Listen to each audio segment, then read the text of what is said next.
আসসালামু আলাইকুম। কেমন আছেন আপনারা? আলহামদুলিল্লাহ আমি ভালো আছি। তো আমি কীভাবে ফ্রোজেন পরোটা বানাতে হয় আমি সেই রেসিপিটা আপনাদেরকে দেখাবো। প্রথমে আমি বলেছি, এখানে দেখিয়েছি 6 কাপ ময়দা, পরিমাণ মতো আপনার তেল, লবণ এবং চিনি দিয়ে আর গরম পানি দিয়ে এটা আমি মেখে নিয়েছি। কিছুক্ষণ মথে নেওয়ার পর বা ভালোভাবে মেখে নেওয়ার পর এটা আমি রেস্টে রাখবো 20 মিনিট।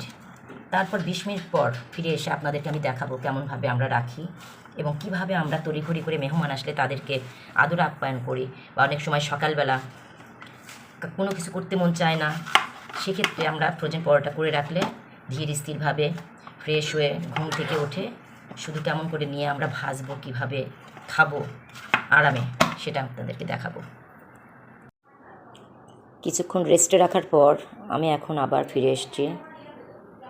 এইভাবে আমি পরোটাগুলো তৈরি করে নেব।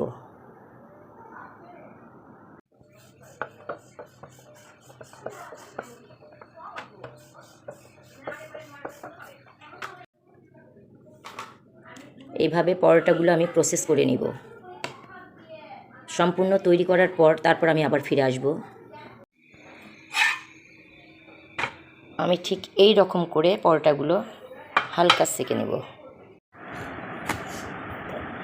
এখানে আমি এইভাবে সব হালকা ভেজে নিয়েছি এবং এটা আমার বক্স। এই বক্সের মধ্যে আমি এগুলো ঠান্ডা হয়ে গেছে, এগুলো আমি এই রকমভাবে একটা একটা করে সব পরোটা এখানে ফ্রোজেন করে রেখে দিব ফ্রিজে।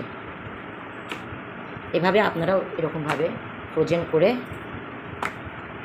রাখতে পারেন এবং এটা ভীষণ সোজা এবং খুব সুবিধা হয় গৃহিণীদের।